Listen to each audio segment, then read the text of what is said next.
Be seated, please. Mr. Boyle, you may continue. Yes, sir. Dr. Dietz, you were hired by the state of Wisconsin. What's the first date you had contact with any member of the district attorney's office on coming in on this case? It was sometime in December, but I don't recall the exact date. But it's clearly before Christmas. That's right. All right. Can you tell me the date that you firmed it up, the agreement? I mean, the relationship? I'm sorry, I don't know what the date was, but it was in December. Oh, I'm sorry. I thought yesterday there was a call, and then there was a discussion, and then there was a call back. That's true, but all of that was in December. No recollection of what? Date? 1st, 15th, 20th? Well, all I really recall, it was after returning from a vacation that was in November, and that it was, I thought, early December. All right, so that's the first thing what was the date you got your first material? In other words, anything relative to the case? Very quickly after having agreed to accept the case. Okay. Tell me what the terms of your agreement were. I mean, I appreciate you're saying that if you thought that he was mentally ill, that you would be available to testify for both sides. That's true of everybody in your field, isn't it? I mean, you're not unique when you say that if the state wants to hire me and I find that the person is mentally diseased, that you would end up testifying for the defense. That's not unique, is it? I've never heard of anyone else making that sort of agreement outside of one other case that I did with some colleagues, but I'm sure there must be other people who've made that condition.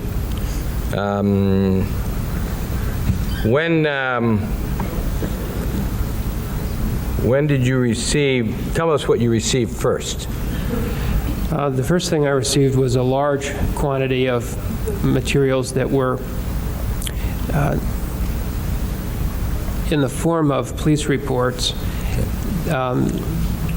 with a kind of odd numbering system, 5-1 to several hundred, that included confessions and various statements by Mr. Dahmer, and with it also a volume of materials that were statements made by other witnesses who'd known Mr. Dahmer over the years. But it was all documents and background information concerning the crimes and concerning Mr. Dahmer. The initial materials did not include any of the psychiatric evaluations or psychological evaluations stemming from the present charges. Those I received later.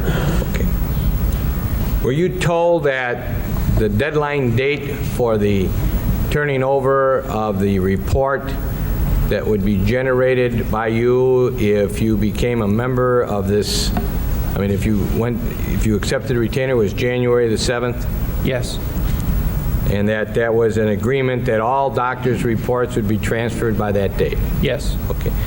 Now, realizing that that's the Christmas New Year's season, I want to know, did you have the wherewithal to read the entire confession prior to coming to Milwaukee to meet with Mr. Dahmer? Not only had I read it, I had already entered on computer every pertinent fact from every document that I'd received concerning Mr. Dahmer, had sorted it all into chronological categories, had sorted it into informations, had a list of discrepancies, a list of controversies, and a list of every point of evidence that I thought could possibly be relevant to his life history or to this case. So you read the confession? And more. Sure. I just want to know if you read the confession. Can I have the confession, please? Now, you've been a forensic psychiatrist for how many years would you classify yourself as that? I started subspecialty training in forensic psychiatry in 1977, and from that point on, that's been my focus. Defendant's Exhibit 1A that has been read to this jury is the confession that you took and you put into your computer as you told us prior to coming here to Milwaukee, right? the parts that have been delineated because we felt they were immaterial and irrelevant, and that's why they've been delineated by mutual agreement. So.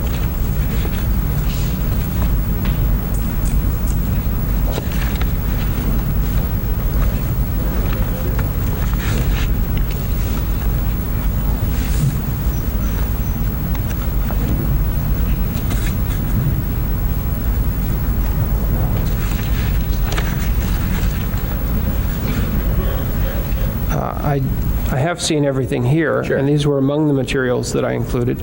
But that, we have all said, is the confession of Mr. Dahmer. Now, in the course of your, and I'm talking about just in the course of your experience looking into criminal matters, the only time that you would really come into play and read somebody's confession was if there was an issue on mental responsibility. So basically the cases that you have are cases where there's either a special plea or some psychiatric question, true?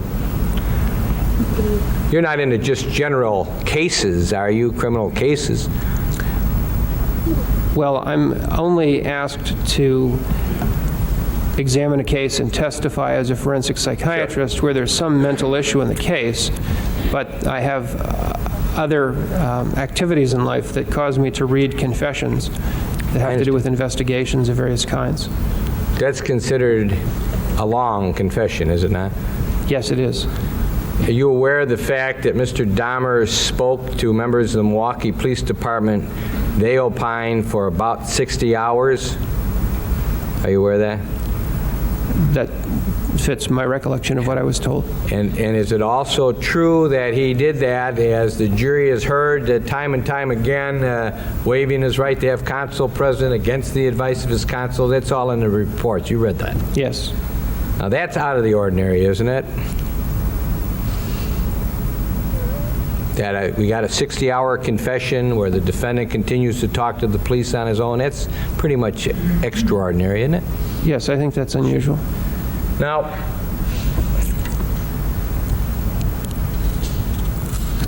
could a person like yourself, reading that, conclude, I don't see him saying anything about hallucinations, I don't see anything about any delusional things that are popping out on that confession. I see a fella admitting that he did it, all 17 of them, some of which were not solvable. Person reading that confession can conclude that, couldn't they? They could say that none of that is in there. That wouldn't tell them if that were sufficient. You have to look at other evidence too, but you'd be able to make those conclusions. Sure. As a matter of fact, you know, we're here and you testified to a series of questions yesterday and I think this morning also about the wrongfulness of his conduct. Were you told before you testified that every doctor that has testified has opined that Jeffrey Dahmer was able to appreciate the wrongfulness of his conduct? You were made aware of that, were you not? Yes. Yeah. So you know that's really not an issue here, in spite of the fact you testified about it, which is fine. It's not really an issue. You understand that? I know there isn't any disagreement, but I thought the jury would have to make a decision on it anyway. No question about it. The next thing that I want to ask you then is that much of what you've told us, good portion of what you've told us, much of what you've told us is also in the confession. In other words, the police officers in their 60 hours went to great lengths of making sure that they documented things as far as what the defendant was telling him about his commission of his criminal offenses, right? Quite a bit of what I talked about is found in some form in the confession, and parts of what I talked about are drawn right from the confession. Sure. And not only that, but Mr. McCann showed you certain parts of the confession, and I remember, or I think, and I may be wrong, but where the police officer goes in and sits down with Jeffrey and says, did you know what you were doing was right or wrong? And he said, I knew it was wrong. I want to get it off my chest. There has to come a time, it's my fault. You've talked about that. So did he in the confession, correct? That's right.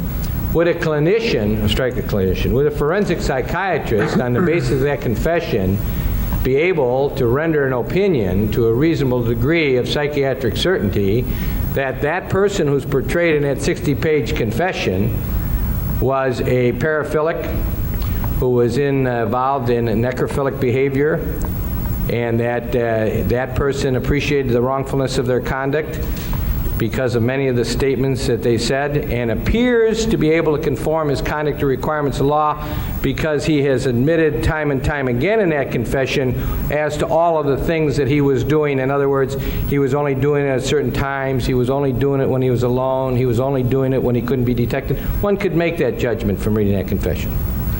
That he was a paraphilic and that he was sane on both prongs? Yeah. One would be able to say that the materials in the confession are consistent with that opinion, but to rely on a single source for information would usually be a mistake for a forensic psychiatrist. Would they have to talk to the person? It's not necessary to talk to the person, but it's important, Sure. And you can often learn more. And there's some things that can only be learned that way, but it's not a necessary part of being able to come to the correct opinion. You have written in that vein that there are cases in which an equally valid evaluations can be conducted in the absence of clinical observations. You've written that. That's right, depending on how much other information is available. Sure, and you say, but few people agree with you, but that it certainly is possible to read that and make some conclusions, correct? That's right. Yeah. In other words, we ask lay people in the final analysis to make the final diagnosis, don't we? It's their decision as to whether or not it was a mental disease. Well, we don't ask them to make a diagnosis, but we do ask them to determine if a defendant has a mental disease. And lawyers, likewise, you would assume that a lawyer who's been in the business of criminal law might know when his client is delusional or hallucinatory, or, I mean, that's not something you have to really be trained to see, right? Well, I think to be able to classify it accurately and be able to form valid professional judgments about it, you probably do need some training. But to be able to see it or suspect it, any layman can see serious mental illness much of the time. But what I'm asking you is this. We're talking about conforming conduct to requirements of law. You've said that he was a paraphilic. You do not consider that to have been an impairment of the mind such that it affected his emotional and cognitive, his emotional and responses. Have you not? What I said was that I don't believe that a paraphilia substantially affects mental or emotional processes. Then you said, a psychosis would have to be there. No, not necessarily a psychosis. What would have to be present then for his mental impairment to be in place? If I wanted to say, doctor, please tell me, based upon what you know, could he have been mentally impaired other than the alcohol, which you pretty much ascribed to the last two counts? I'm talking about the first 13. What else would have had to been present for me to get you to say that you believe that he was mentally, he did not have he suffered from a mental disease, a result of which he could not conform his conduct to the requirements of law, if not a psychosis? Three things would have to be present. The first would be a condition of any kind that, in fact, impaired Mr. Dahmer's mental or emotional processes substantially, as opposed to impairing or changing what turns him on. Would have to change the process of the mind or the process of the emotions. Secondly, there would have to be evidence at the time of each crime that, on balance, showed that he did not appreciate the wrongfulness of his conduct. Most often in crimes, that's evidence showing that defendants were oblivious to the discovery of their crimes or were proud to brag about them or tried to recruit the interest of the police or other people into the good that they had done because they hold the view that what they're doing is somehow good rather than wrong. Or, if not the wrongfulness issue, evidence at the time of each of the crimes that, when weighed on balance, showed that at the time of those crimes, Mr. Dahmer could not resist his sexual urges, and therefore couldn't conform his conduct to the requirements of the law. And thirdly, there would have to be a connection between that condition of the mind that impaired his mental or emotional processes substantially, and his behavior at the time of each crime, such that he either didn't appreciate it was wrong or couldn't conform his conduct. Setting aside the wrongfulness of his conduct, just setting that aside, the evidence would have to show on balance that because of this condition, he lacked substantial capacity to conform his conduct to requirements of the law. And what you did was you looked at all of the things that he was doing, all of the choices he made, and then you said, I think he could conform his conduct to the requirements of the law. And I say, but his paraphilia was so strong that he couldn't, and you say, I don't agree with that because his paraphilia is not sufficient to cause that condition. True? Would you repeat it again, please? Sure, let me try it another way. What I'm confused by is if you talk about wrongfulness and you have somebody in schizophrenia and they shoot a gun and kill somebody, it doesn't mean that they couldn't appreciate the wrongfulness of their conduct simply because they were schizophrenic. But if you as a forensic psychiatrist or psychiatrist says, but wait a second, when he shot that person, he thought he was shooting Adolf Hitler. And he thought that because the man is schizophrenic. So therefore, he did not have substantial capacity to understand the wrongfulness of his conduct because he was shooting somebody and he was hearing voices, etc. Did I say it the right way? Yes. Okay. Now let's just talk about conformity. A person's a paraphilic. He is suffering from necrophilia, not otherwise specified. That and that alone. He has this recurrent urges, the definition I've been saying time and time again out of DSM. And he goes and kills somebody so that he can have sex with that person. If I heard you right, under no circumstances would his paraphilia ever be found by you to be such that he would be lacking substantial capacity to conform his conduct to requirements of law. Am I correct? You're correct that without something else wrong with the human organism, that could not be. Super. Now, would he have to be psychotic with the paraphilia? No. What other condition then could he have other than psychosis to join together and to cause him then to have such an impairment of the mind that he lacks substantial capacity to conform his conduct to requirements of the law?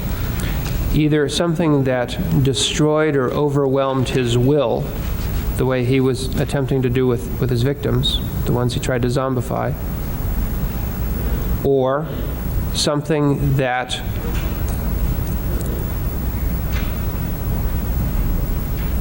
caused him to be unable to reflect or process the consideration between the idea of what he would like to do and the execution of the idea. Wouldn't that be a mental condition or a mental disorder that would have to be there in addition to the necrophilia? Generally, those things that could cause either of those functions to be lost would be something that we'd classify psychiatrically as a mental disorder. That's right. Which would be psychosis. No, there are a variety of mental disorders that could arguably do that. You are or were on the subcommittee on paraphilias, along with, you obviously know Dr. Becker and Dr. Berlin. Yes. If you had to refer somebody with a paraphilic disorder, any of the people on that subcommittee, including Dr. Becker and Dr. Berlin, in your expert opinion, would be qualified to take care of that, wouldn't it? I don't remember who all was on the committee, but Abel, Barlow, Berlin, Becker, Dietz, Knights, Quincy, Spitzer, and Williams. They're all stars, aren't they? They're all good doctors, aren't they? yes, but 2 are not specialists in the paraphilias. But Who aren't? all except Spitzer and Williams have special expertise on the paraphilias. So certainly you would consider a paraphilic disorder of a group of people, you would consider Dr. Berlin and Dr. Becker to be good clinicians. I consider them to be superb clinicians, and in fact, I've referred cases to them for treatment. I think they're 2 of the best treating clinicians on the paraphilias that our country has. Now, you were also on a subcommittee of impulse control disorders not elsewhere classified, Yes. right? Now, if I go to that disorder, I read at the beginning of it, and if you got it there, doctor, it's page 321. You probably know it, but it's at 321. This is a residual diagnostic class for disorders of impulse control that are not classified in other categories, example, psychoactive substance use disorders or paraphilias. The essential features of disorders of impulse control are: 1, failure to resist an impulse, drive, or temptation to perform some act that is harmful to the person or others. There may or may not be conscious resistance to the impulse. The act may or may not be premeditated or planned. 2, an increasing sense of tension or arousal before committing the act. 3, an experience of either pleasure, gratification, or release at the time of committing the act. The act is egocentric in that it is consonant with the immediate conscious wish of the individual. Immediately following the act, there may or may not be genuine regret, self-reproach, or guilt. This class contains 5 specific categories: intermittent explosive disorder, kleptomania, pathological gambling, pyromania, and trichotillomania. But, how do you say it? Trichotillomania. See, good deal. But the last disorder is an impulse control disorder, not otherwise specified, which says disorders of impulse control that do not meet the criteria for a specific impulse control disorder. Now, you were on the committee that studied that and came up with some recommendations for the DSM-3R, right? Yes.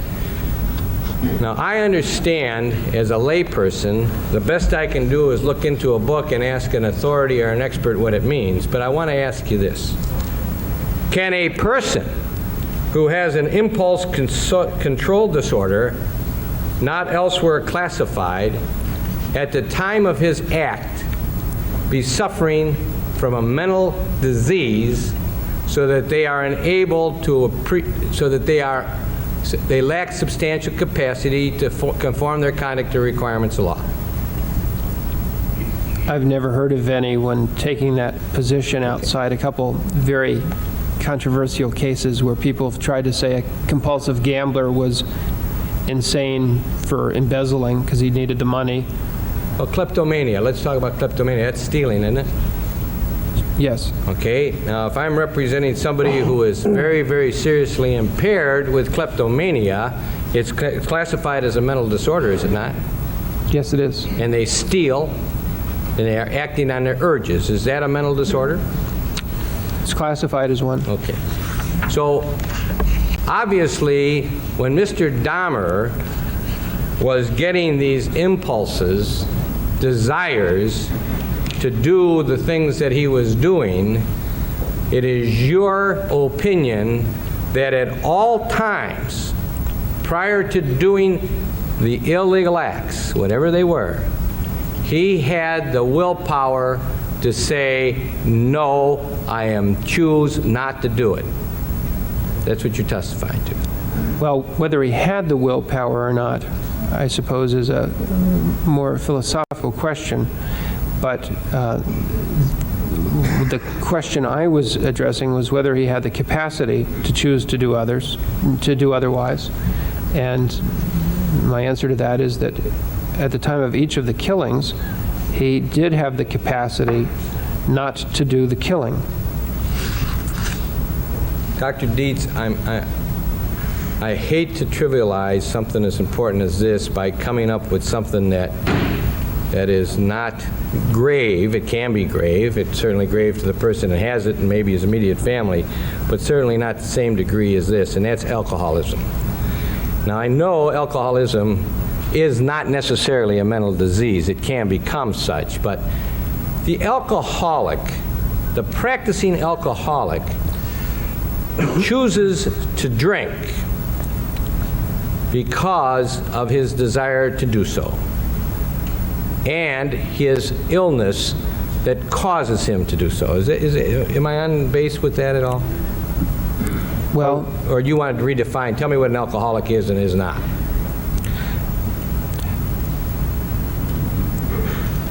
I think the way I'd put the point as to why an alcoholic drinks would vary depending on at what point in his alcoholism he's facing the decision. And that depending on the timing, it may be a voluntary choice to resume drinking. Sure. It may be a desire to experience the pleasurable effects of alcohol. It may be a desire to avoid the unpleasant effects of withdrawing from alcohol, especially when he's trying to quit. It may be to avoid other kinds of psychological pains or problems. It may be to feel more comfortable in a social setting, and a host of other reasons. But it isn't simply a pleasure-seeking activity the way that paraphilic sexual acts are. But an alcoholism is a sickness, is it not? Sickness isn't a current medical or psychiatric term in that way. Is it a disorder? But I think it's certainly alcoholism gets classified as one of two different mental disorders. Please, tell me what the two of them are. Either as alcohol dependence or as alcohol abuse. All right, now, is one of those two greater than the other from a psychiatric standpoint? Is one on a higher level than the other? Alcohol dependence is the more severe condition. Is within the range of alcohol dependence, are there some whose dependence is so grave that they can even go into another category of mental disorder? Don't some alcoholics, in fact, go in, when they're in DTs, they go into a psychotic state? Well, it's not because the alcoholism is so severe, it's because the drinking is so severe. But some of those whose alcohol dependence leads them to drink excessively may go into a variety of different states. And DTs happens when they stop drinking, however. I understand. Now let's take the alcoholic that's very impaired. And let's assume, I got to watch assumptions. The alcoholic who's very impaired, who hides the bottle, who only drinks when his family's not around, who takes the phone off the hook so people think that he's busy on the phone, who turns off the lights so that the neighbors won't come over and visit, who hides his car so that he'll be left alone in his drinking. He's making choices, is he not, in order to effectuate the compulsion that he has that is causing him to want to drink alcohol, right? He's making choices. Well, medically, that drinking wouldn't be a compulsion. As I described yesterday, compulsion refers to some senseless task one wishes to engage in to prevent some dreaded harm, where there's no connection between the task and what's dreaded. The alcoholic's desire to drink is sometimes to avoid the unwanted withdrawal symptoms. It can also be to pursue pleasure and for other purposes, as I just mentioned. But yes, it's true that the alcoholic in the situation you describe is one who is making choices in order to facilitate his drinking for whatever reasons he wants to be drinking at that time. Now, Jeffrey Dahmer is making a lot of choices in bringing about the thing that he wants for his own pleasure. He is making sure that he gets a person he likes and he gets them up there without anybody seeing them, and that he does the things that he wants to do and he ends up killing them, and he is making choices as he's going along the progress of his paraphilic disorder, which you have described to us, correct? That's what he's doing. I missed the last part of what you said. He's making choices. He's making choices to accomplish what his desires are, and his necrophilic problem, the necrophilia that he is experiencing, he wants to do something and he makes choices in order to effectuate that goal, true? Well, he's making choices and deciding how he'll fulfill himself sexually, but not just for necrophilia, since in addition to enjoying sex with corpses, he enjoys sex with comatose live men and with men who are fully alert and alive, and he can enjoy masturbation while thinking about a handsome young man in a magazine or while watching one of the favorite videos. And on some occasions, what he chose to do was the series of things that resulted in the deaths. But they were goals. They were his goals to do these things. That's what he wanted to do, whether it would be creating a zombie, having a sex slave, having somebody for 3 days until they were goals of his, and he chose to do those things, and he went about the way to effectuate it. And you have told us in response to most of these cases, and you've delineated the things that he did, and you said, and this means to me that because he was doing these things, he was at all times able to conform his conduct to the requirements of law, because he could have said, I'm not going to do that. Isn't that what you were telling, at least some of what you were telling us? That is some of what I said, that All right. in making those choices, he was reflecting a capacity to conform his conduct. You stated in the Hinckley case that one does not have to be psychotic in order to be found not to be able to conform to the requirements of law. You said that. Under the law present there at that time, I may well have said that. I don't recall in particular. The question was asked of you by Mr. Fuller, who I think was representing Mr. Hinckley. Let me just get it out, Doctor, if I could. Yeah.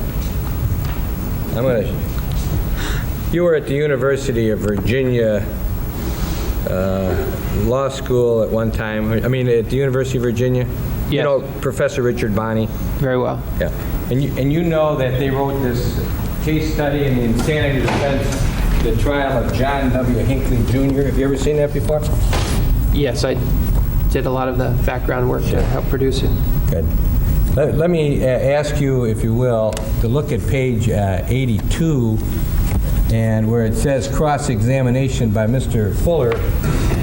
Weren't you asked whether or not a person could be absent a psychotic problem and still be able to conform, not be able to conform their conduct to requirements of law? No. Okay, read that question and answer. The question was, now, it is accurate, is it not, doctor, that a psychotic condition is not indispensable to a finding that an accused's ability to conform his conduct to the requirements of the law is impaired? And what's your answer? It is correct that a person need not be found psychotic for a court to find that the individual has substantially impaired capacity to conform. Okay. You emphasize the word court. Yes, and also the answer is one that says nothing about mental disease. I understand. But what you're saying then is, as a clinician, are you saying that a clinician would have to find, no, a clinician would have to say that a psychotic condition is not indispensable to a finding that an accused's ability to conform his conduct to the requirements of law is impaired? Are you distinguishing between a court and a clinician? Well, I'm making a number of distinctions there, but I think what I've said here is consistent with what I said there, namely that psychoses are not the only conditions that could conceivably impair someone's capacity to conform. And in your report to Mr. McCann, you said there are some psychiatrists who might suggest that that sexual disorders can substantially impair a person's ability to conform their conduct to requirements of law, even though you don't think so. Did you say that in effect? I don't know if I said some, because I only knew of one at the time. Could you tell me what page? Let me get my... Maybe I misread it. I thought it says physicians, on page 1, I'm sorry.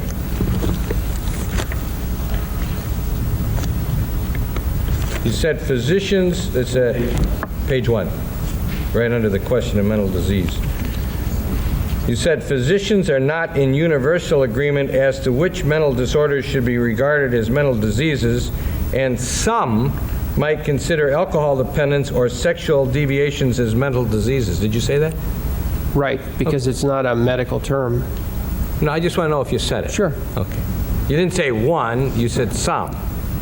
Right, but the question you asked me wasn't about what's a mental disease. It was about what could make someone insane. That's the one I said. I only knew one person who would think that someone could be insane because of a paraphilia. Well, but the fact of the matter is, if I read your report right, you said physicians are not in universal agreement as to which mental disorders should be regarded as mental diseases, and some might consider alcohol dependence or sexual deviations as mental diseases. Right. Okay. You don't. Well, You don't consider sexual disorders as mental diseases. mental disease is not a term I use except if I'm slipping into lay language. I use the term mental illness to have a very specific meaning, and I use the term mental disorder to have a specific meaning. But mental disease is a legal term. Okay. And there are variations among the states in how that's defined. But you see, my problem is I'm reading your words. In question of mental disease, you state, in my opinion, Mr. Dahmer did not suffer from any condition that would be medically recognized as a mental disease at the time of the charged offenses, though he drank heavily on the weekend, has certain dysfunctional personality trait, and has certain deviant sexual interests.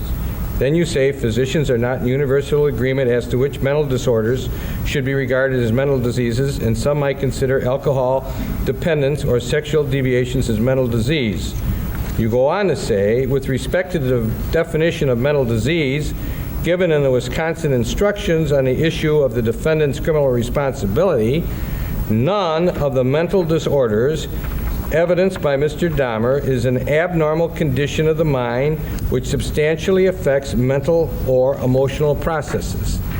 Rather, he abuses alcohol and has unusual sexual interests that affect what it is he prefers to do sexually. Did I read it right?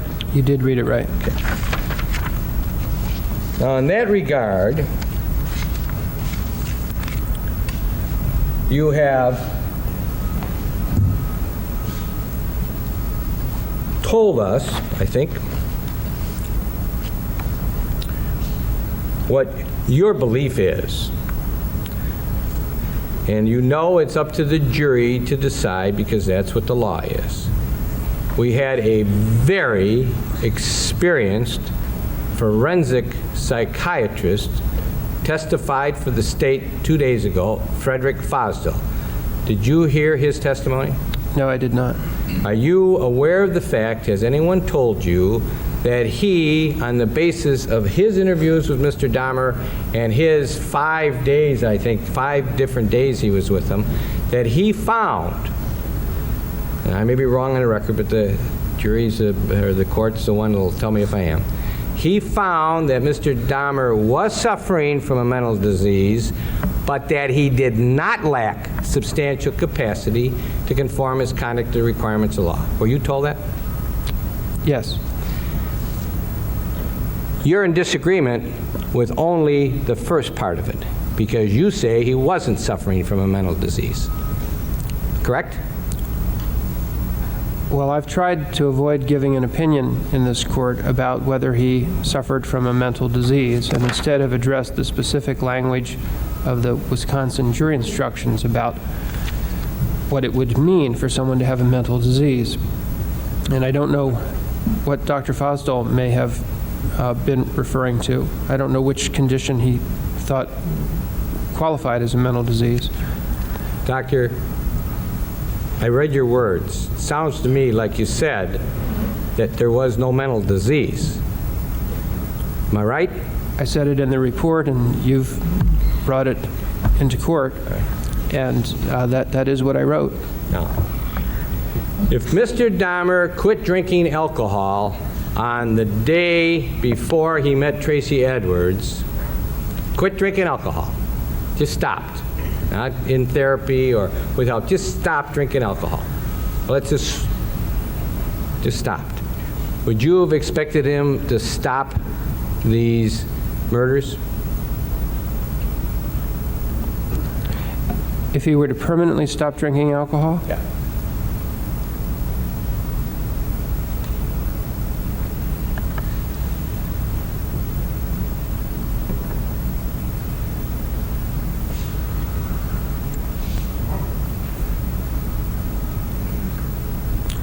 It's a difficult prediction to make, and I'm not sure I know how to make it. I can tell you the sides I'm weighing, but I don't know where it leads.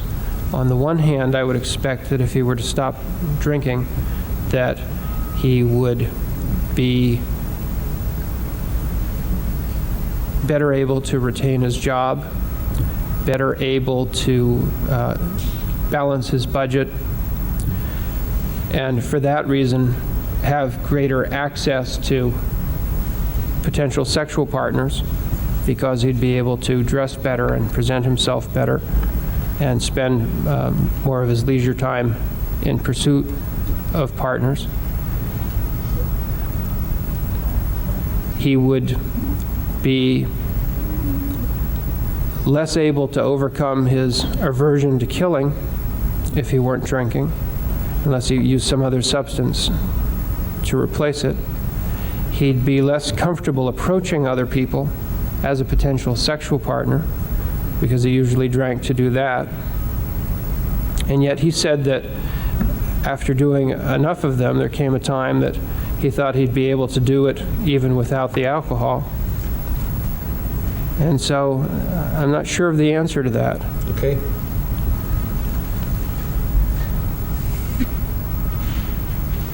This board represents the homicides. And it starts with this. This is something prepared by the district attorneys. This starts with the summer 878 with Stephen Hicks. And on the back, if you will believe, I'll have to turn around. It ends with the encounter of Tracy Edwards, 7/22/91, and the arrest of Jeffrey Dahmer on 7/22/91. Okay, they're all listed out. I want to ask you a couple of things. First of all, Tracy Edwards. You've read about Tracy Edwards, correct? Yes, I have. You've been told about Tracy Edwards. Yes. Did you see him testify here in court? No, I didn't. Nobody gave you a videotape of his testimony, and you didn't see that? It's been described to me, but I was not there and didn't see it. Now, when you worked on the Hinckley case, you interviewed 38 witnesses before you made your opinion relative to the issue before that court, right? That sounds about right. Did you attempt to talk to Tracy Edwards to get some idea of what this person said relative to what he was perceiving about Jeffrey Dahmer in that period from about 6:15 in the evening till about 1:30 in the morning, or 1:15 in the morning? No, I thought by the time that I was involved in the case, it was too late to rely on him for any information. Well, you didn't have any problems relying upon information of other people, did you?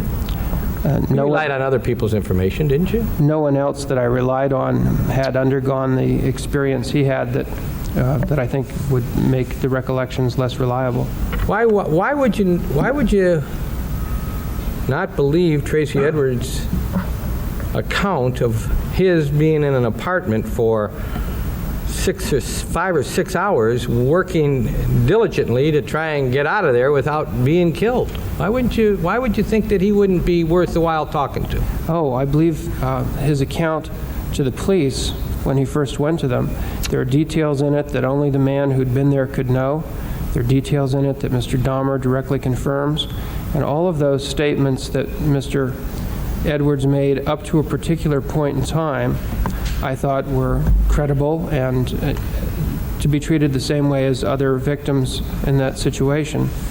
But you see, there are a few kinds of experiences that in the field we've learned can make certain information unreliable.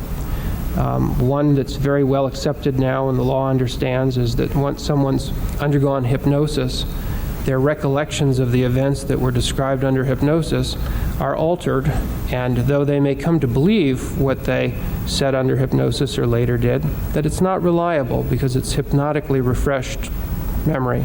Likewise, for sodium amytal interviews, the so-called truth serum that isn't a truth serum, there is an alteration that occurs in memory so that the subsequent accounts aren't reliable. And in my experience, the same phenomenon of changes in memory happens when people go on the Geraldo show and the Donahue show. Okay, good. I want to ask you about that. Do you think that the police, when they were talking to Tracy Edwards, were going to the fullest extent possible of getting everything from him when they were trying to solve a crime where they found 11 skulls in somebody's apartment? Do you think Tracy Edwards became a biggie in that investigation? Became what? An important cog in it when they're trying to solve 11 homicides? Of course. Now, Doctor, I just really don't understand that if I said to you, Dr. Dietz, a person who saw Jeffrey Dahmer 5 hours before he met up with Tracy Edwards, made a statement to the police, and then suddenly after that went on a couple of talk shows, that you would say, well, I'm not going to talk to him at all. Why wouldn't you talk to him? What have you got to lose by saying, Mr. Edwards, I want to make my own judgment whether or not Donahue and Geraldo, whatever his name is, altered your perception of what really happened? What did you have to lose by talking to him? Only time that might be spent at another aspect. It would be all right. Are you saying that when Tracy Edwards says that while he was in that apartment for 4 or 5 hours, that Jeffrey Dahmer was watching Exorcist 3 at some time, that he appeared to go in and out of himself, that he was chanting, and that he was rocking back and forth? Are you saying that that's not a fact? Well, I know it's a fact, and I do believe that Jeffrey Dahmer was in the apartment and that they did at some point watch Exorcist 3 together. But there's no description of chanting, rocking back and forth, or in and out of himself until on the tabloids. So I don't know. I find that information somewhat less credible, but I don't know the truth of the matter. Did you contact the detective that took the statement from Tracy Edwards to find out if he asked Tracy Edwards those questions or not? To find out whether the officer asked those questions or not. Asked whether he was rocking back and forth? Asked him the contents of the questions that he asked Tracy Edwards that would have elicited that potential response. No, I didn't. Okay.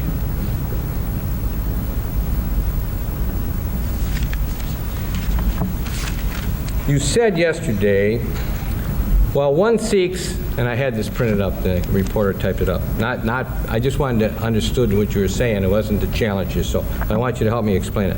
Paraphilia is a description of what is sexually exciting.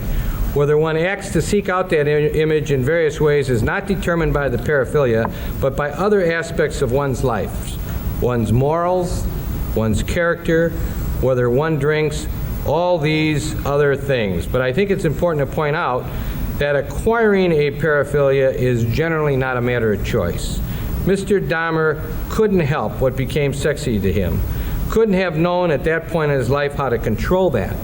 And what remained attractive to him over the years was as much an inherent part of him as any human's idea of what is sexy becomes an inherent part of that person. We don't generally choose what we will find sexy. It happens to us in ways we are not quite aware of.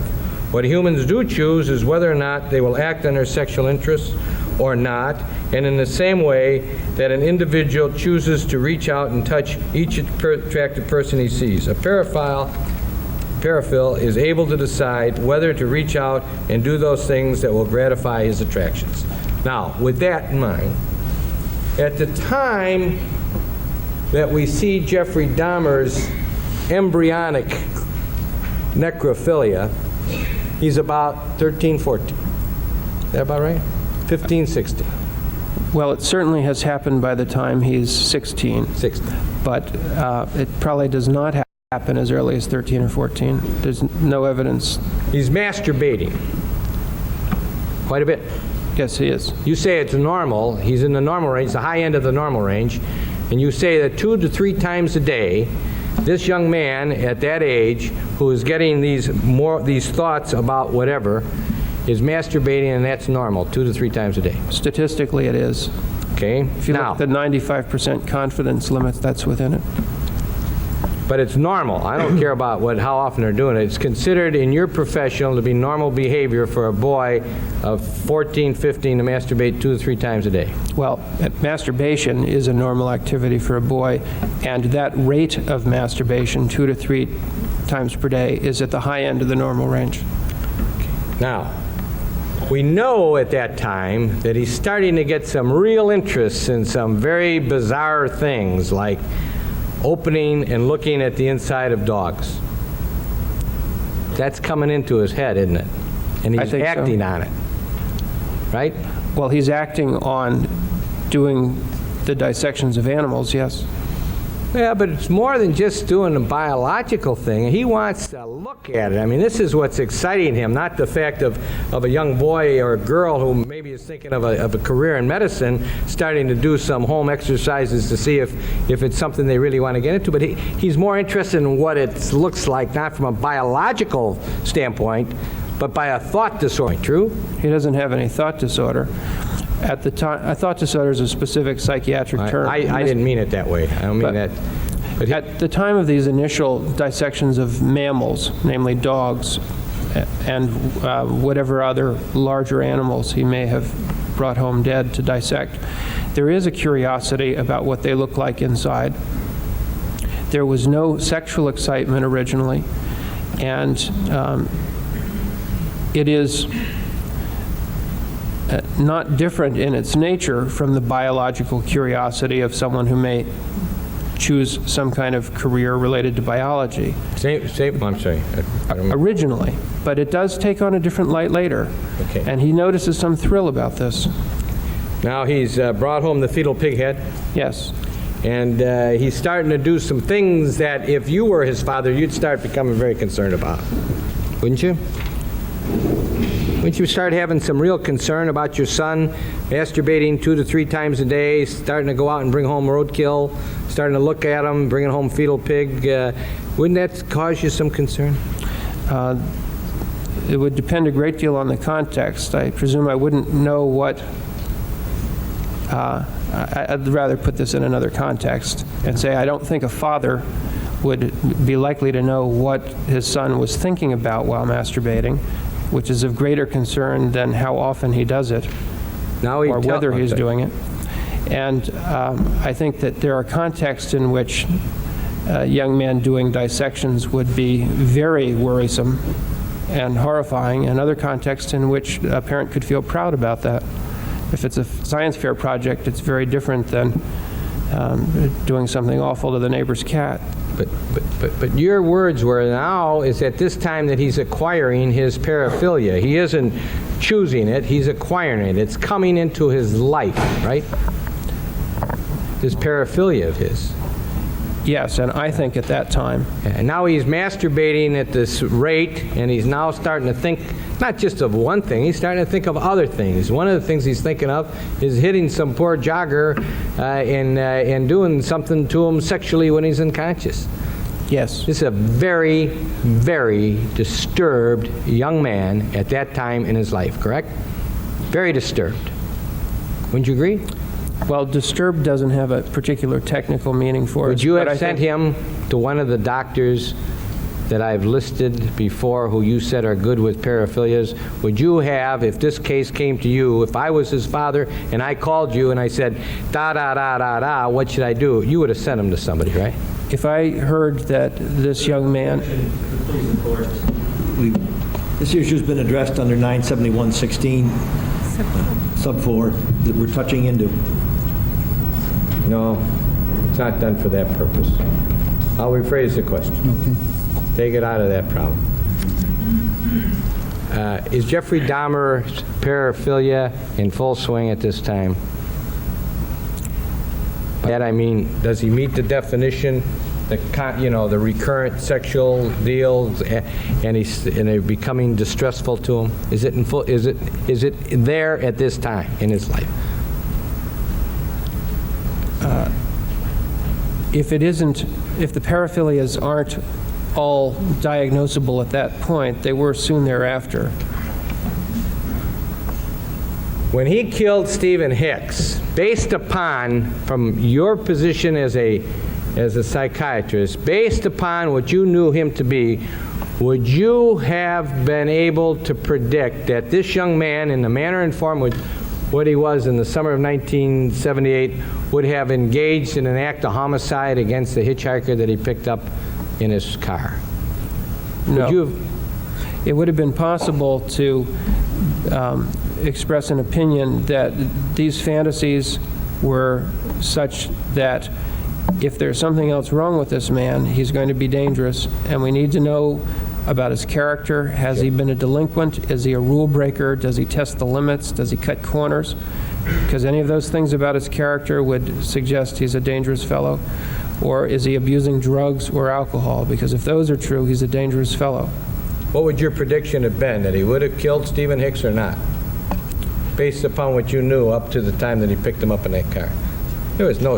If we knew everything else about him then, fantasies of knocking out a jogger, fantasies of various kinds of unusual sexual activity, including at least lying with an unconscious victim, and drinking like crazy, parents away, no one home, no one in the house, has his own wheels, and an attractive hitchhiker with the right physique is going to stand by the wayside, I'd say that's a high-risk situation. Okay, then he kills in 1978. His paraphilia doesn't go away, does it? No. After that? As he sits here today, he still has his paraphilia, doesn't he? Yes. 1978 till 1987, he doesn't engage in that same kind of conduct again.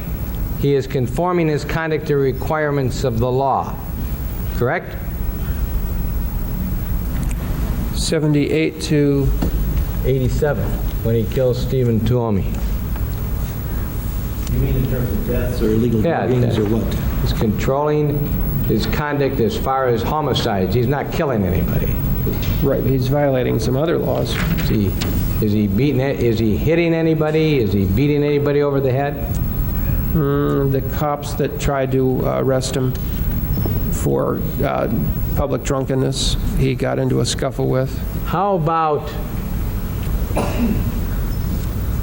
his attempts? First of all, you said that he got into religion. Had he been in religion at any other time in his life? I mean, had he been raised to have religion as a lifeboat for him? No. Do you know? He didn't. It was did he? not a significant factor in his life. His grandmother was the most religious member of the family. and But the I mean, first as to he's growing inspire up in him. his young years, no religion there at all, was there? Nothing to speak of, no. And he had no, his brother was 6 years younger than he.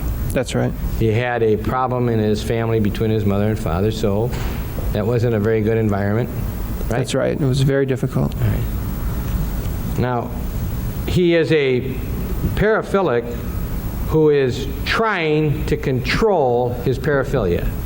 In the years after he comes to Milwaukee and he's living with his grandmother for that period of time until the incident at the library. He's controlling it pretty well, isn't he?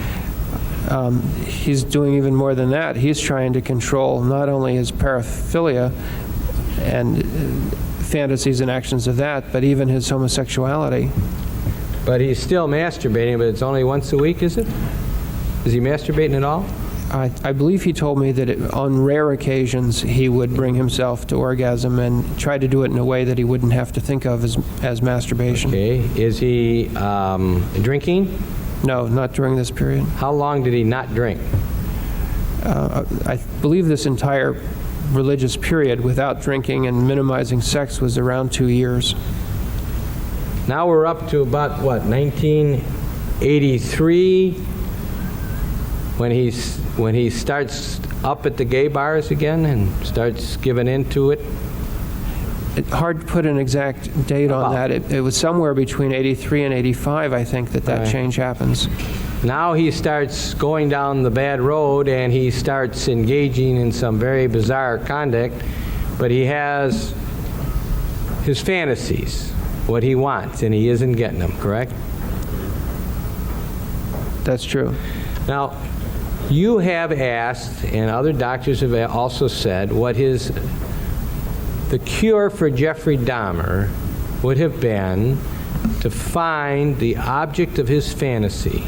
That is, a young male with the right kind of, as I think you said, habitus? I may have used that in the report. It's hard to pronounce, isn't it? Habitus. Habitus, that means the right kind of figure, the Right. right age, who would be there for him and who would care for him. That's what you said was what his, if he had that, he would have been okay. Is that right? What I've said is that what he would have preferred was that. Well, let's talk about his preference. Was that real or was that a fantasy? What he would have preferred?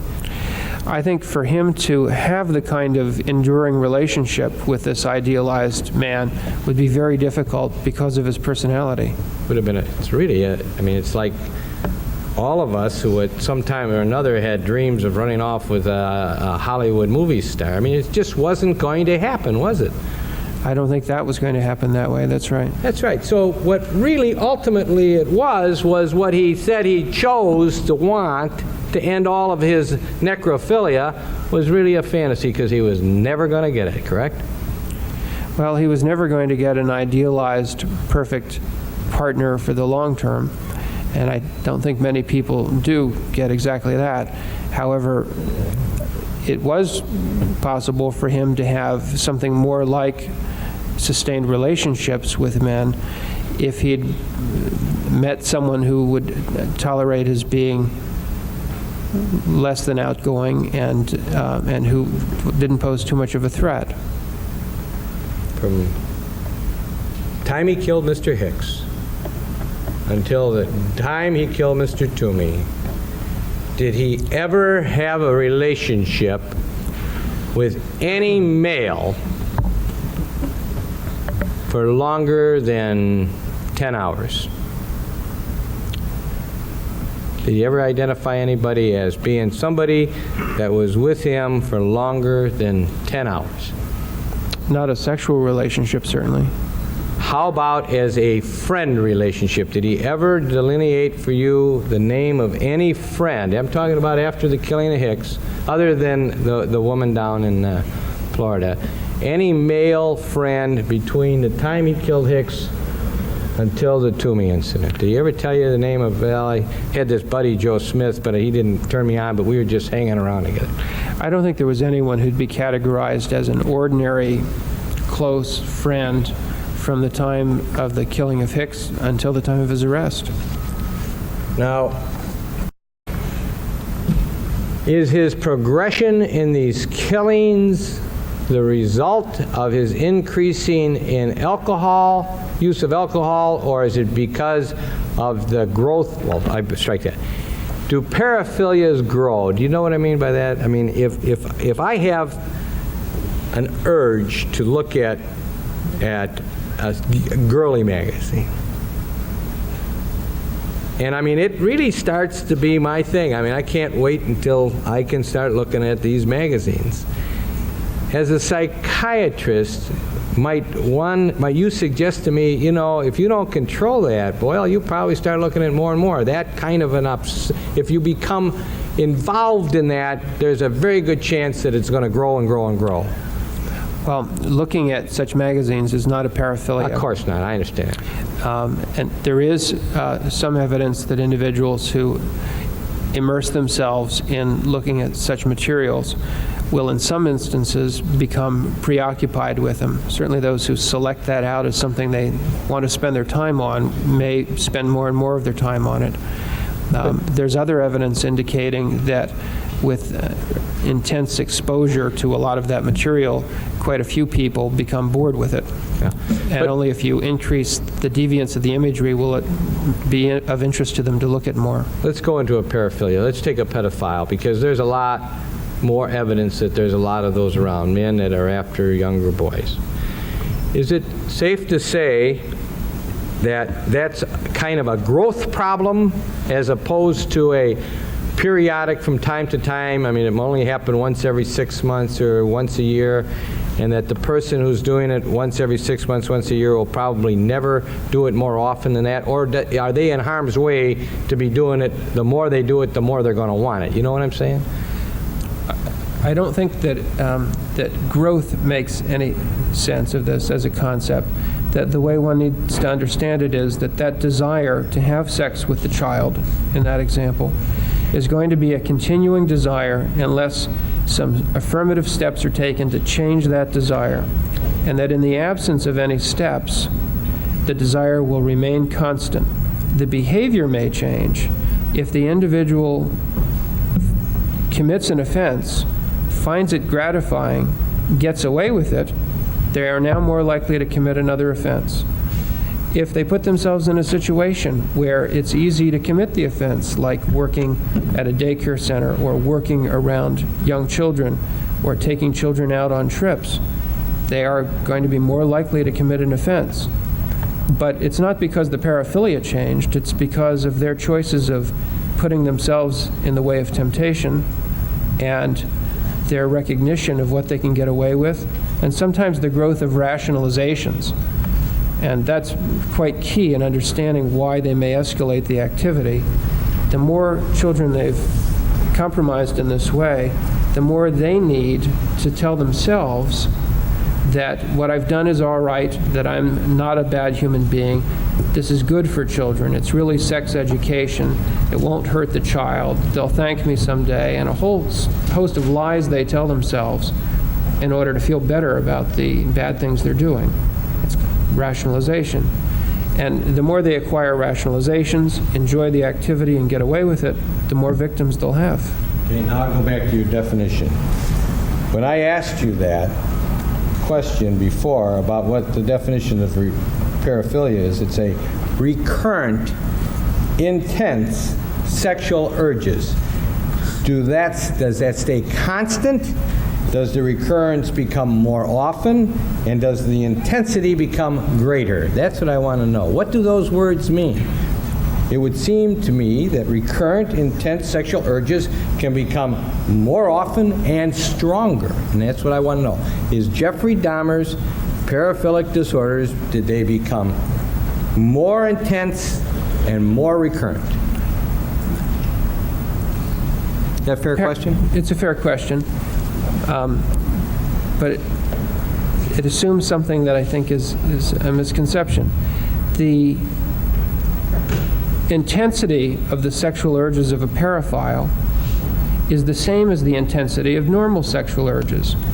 The reason we require that someone have intense sexual urges to do these odd things before we give that label is that we don't want to give that label to someone who has a fleeting fantasy of rape or once thought it was exciting to see a rape scene in a movie. That's not a paraphilia to, on one occasion, find something like that arousing. It has to be as strong a desire to do that as a normal person has to have sex with another adult. That intense is what's required. And whether it changes over time is no different from normal sexual urges. Some people find their periods in their life when they want to have more sexual activity because of what's going on in their lives and because of the attractiveness of an available partner, how much time they have, how much sleep they're getting. There may be other times when they're less interested because they've got a lot of stress at work or their partner for some reason is less available or intimate with them, or for a host of reasons the frequency of sexual activity may change from time to time, and that's normal. That same set of changes can happen with someone who's a paraphile. The reason I'm asking you the question is what I've done with that board that I think is indisputed, what you did on your computer, you know every date of death. Yes. You know the life story of Jeffrey Dahmer. Now, I've made a little chart here, and I want to ask you a question. Why don't you look at the chart and tell me if I'm wrong in anything I have here. I've got on the left side the number of victims, and underneath the months from December all the way through 91. Okay? I've got the names of the victims, and I've got the month of their deaths. You follow me? Right. You see that? Now, I'll give you perhaps this to look at. I think maybe if I put this up by you, Doc, this is a smaller version of it. I have this question to ask. If I am accurate. Excuse me, is this the same as that? That's the same as that, except it's got Right. some little other marks on it, the times that he was in the House of Correction, you see? Thanks. Okay. All right. I see, anyone looking at this would see that Hicks was in 78, and now we've got ourselves a 9-year period where nothing happens, and then we start seeing all of these crimes taking place up to Tracy Edwards. If this line is accurate, which I know it to be, what's happening to Jeffrey Dahmer when he starts going up this scale to the point where he gets up to Tracy Edwards, and it looks, in this short period of time, he's committing all these murders. 3 in July, 1 in June, 2 in May, 1 in April, 1 in February. What's happening to him in his paraphilia of this recurrent sexual urges that are intense? What's going on there? Is he just drinking more? Your Honor, may I step down and use the pointer? You need this? You want this? Thank you. Yes.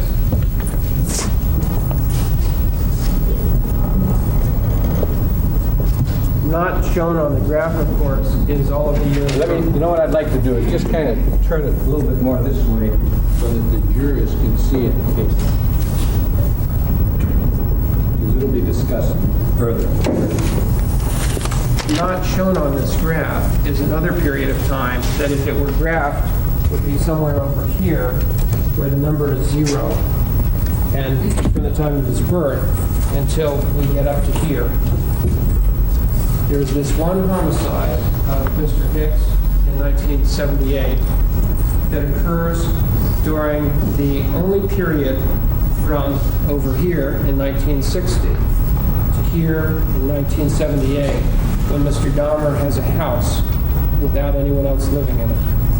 The first occasion when his parents have left him alone in that home. And soon thereafter, he goes to college where he has roommates. After college, he goes in the Army, where he's got bunkmates and dormitories, and has never had a place of his own. And when he leaves there, he has a brief stint back in Ohio, and then he goes to Florida, where he doesn't really have a fixed address, and he spends some time sleeping on beaches. He's not got a place of his own. And then he goes and he lives with his grandmother. And at his grandmother's, he doesn't really have a place of his own. And he starts taking men to hotels. And now we have a place of his own, a hotel room briefly, and the first of the homicides in Milwaukee. He's continuing to live at his grandmother's, and we have him beginning now at grandmother's house, where he's finally actually done a dismemberment, doing other crimes. But he gets in trouble and has to go in the House of Corrections, so there's a lull for a period of his rate of criminality. And now what happens is Jeffrey Dahmer gets apartments, and we have skyrocket. That's what changed, his living circumstances. Okay, now, showing you the second part of this, and just taking the Milwaukee situation, and starting with Mr. Toomey, and accepting the fact that we have an arrest an arrest in September of '88 for that SS situation. The killing of Mr. Sears in 389, the starting of his sentence in May of '89, his starting in the House of Correction in June of '89 through March of '90, it's pretty safe to say that Jeffrey Dahmer's ability to continue to perform his necrophilic murders in the way he has become accustomed to was impossible because he wasn't able to find the place to do it, correct? His opportunities became more limited Of for course. doing it as he wished. But even that fact in and of itself, if he did it in the parks, and after killing someone in the parks, was able to do all those things in different parks in Milwaukee, he performed exactly the same acts. I'm talking about the post-mortem acts. That would not change your opinion that at the time that he was doing it, he was under Wisconsin law suffering from a mental disease, without more, his paraphilia, suffering from a mental disease, the results of which caused him to lack substantial capacity to conform his conduct to requirements of law, would it, Doctor? You wouldn't change that opinion for one moment, would you? If the only thing that were different were where he, without witnesses, murdered his victims, it wouldn't change my diagnosis of what mental disorders he has. Let me take a break. Need a water. Okay. Court's in recess.